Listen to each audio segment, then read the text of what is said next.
How will my life ever change? Answer, when you change. And whether I'm talking to high school kids or business executives, my message is always the same. And it goes like this. The only way it gets better for you is when you get better.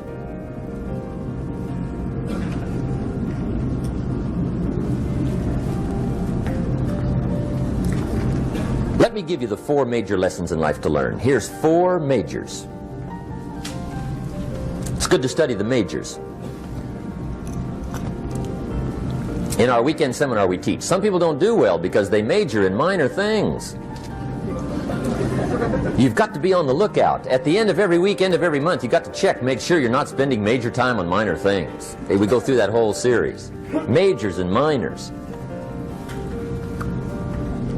Now, let me give you 2 phrases before we get to the 4 majors. This will set it up and you'll see where I'm going. 2 key phrases for your notes. Here's the first one. Life and business is like the changing seasons. That's the first phrase. Life and business is like the changing seasons.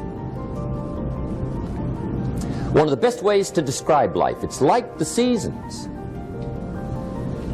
Frank Sinatra sings, life is like the seasons. Now here's the second phrase. Very important. You cannot change the seasons, but you can change yourself. You can't change the seasons, but you can change yourself. And see, that's how life gets better for you, not by chance, but by change. Now here's the 4 major lessons in life to learn.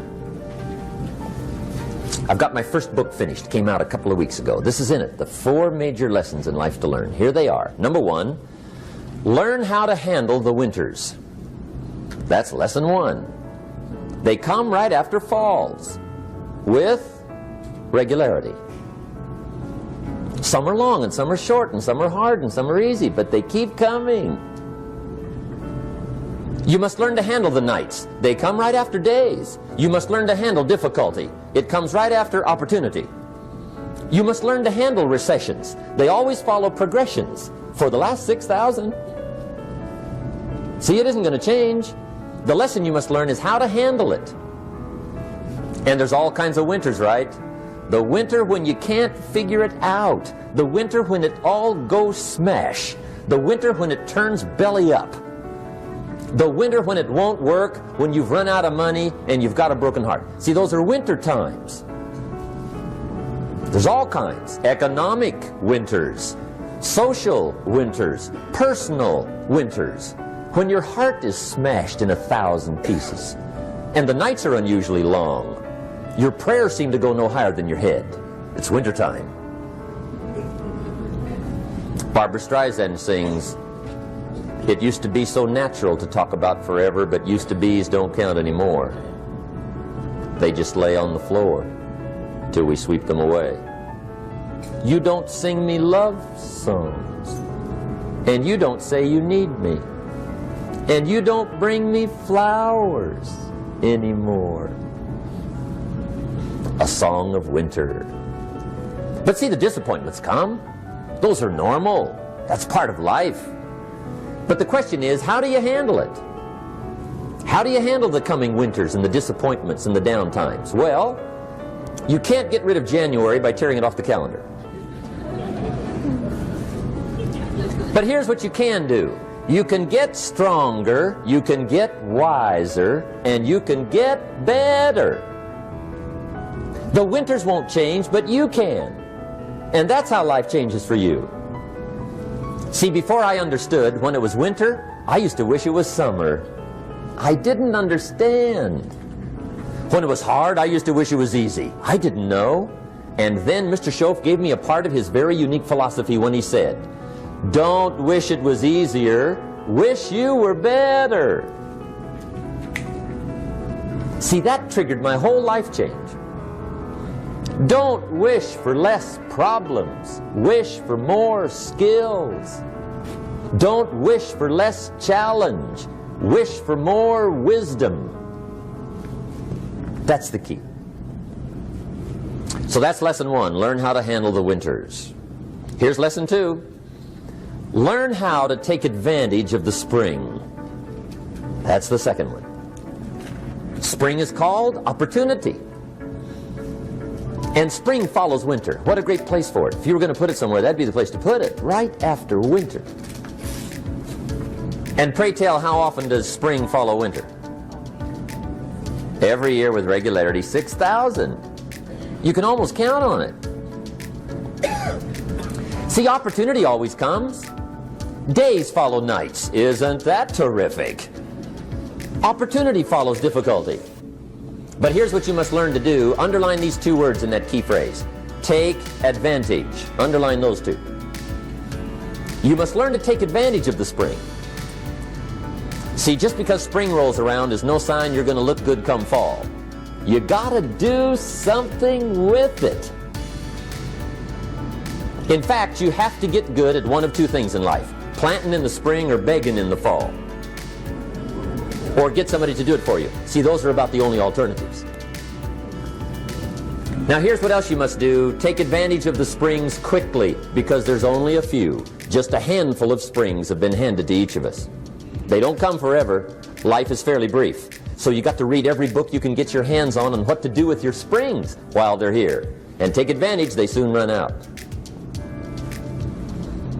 The Beatles wrote, "Life is so short."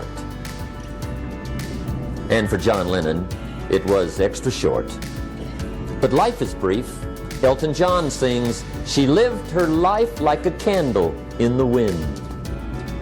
It's brief. So whatever you're going to do with your life, you got to get at it. Don't just let the springs pass. Here's the 3rd major lesson in life to learn. Learn how to protect your crops all summer. You got to take care of what you start. Sure enough, as soon as you've planted your garden in the spring, the busy bugs and the noxious weeds are out to take it. And here's the next bit of truth. They will take it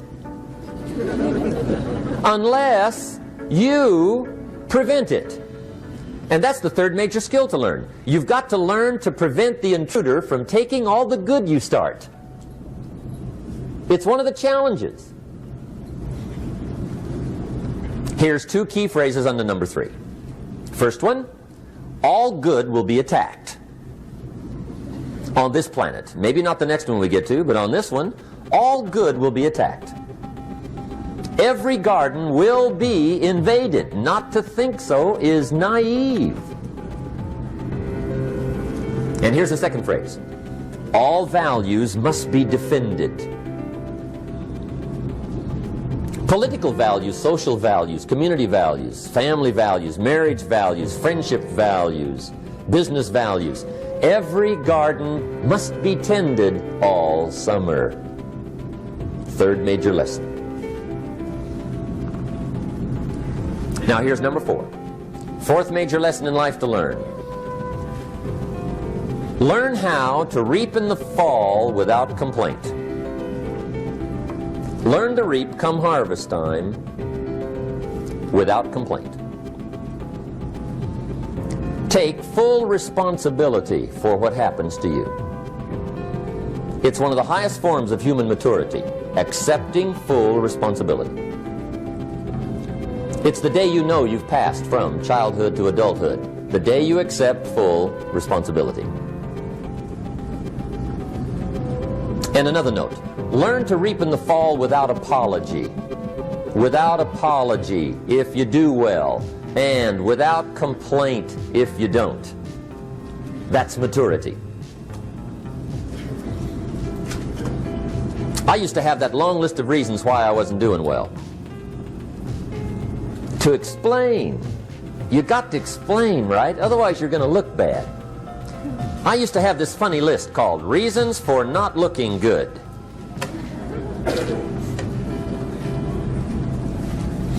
I used to blame the government. I mean, you can believe that or not. It was at the top of my list. I had a lecture second to none. The government. That was on my list. I used to blame taxes. Look what you got left after they take everything. And they expect you to do well. That was on my list there. Prices, that one's easy, right? You walk into the supermarket with $20, come out with a little half bag. So I had that on my list. I used to blame the weather. I blamed the traffic. I used to blame my car. I blamed the manufacturers. I used to blame the company. I blamed company policy. I used to blame the training program. I blame my negative relatives. They were always putting me down. I blame my cynical neighbors. They're just selfish, looking out for themselves. Won't loan you money? They were on my list.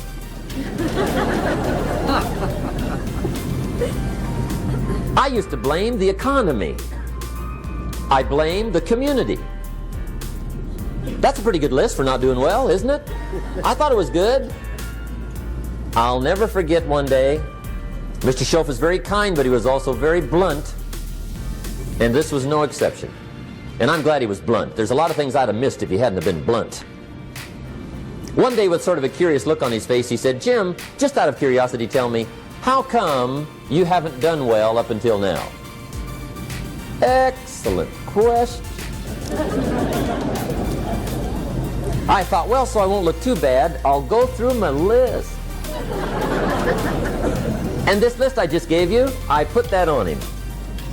And he was very patient. He let me go through the whole thing, the government, the weather. I went through this whole thing.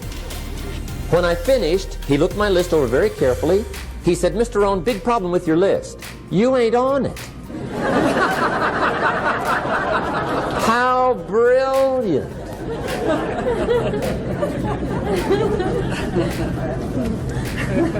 When I went to work for him a few months later, I learned very quickly to tear up my list, reasons for not doing well, and I threw it away. And I got me a fresh piece of paper. And I put one word on it. Me.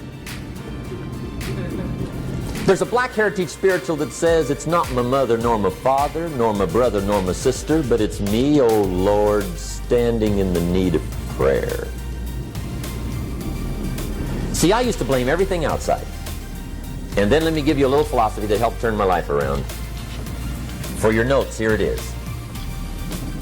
It's not what happens that determines the quality or the quantity of your life. It's not what happens.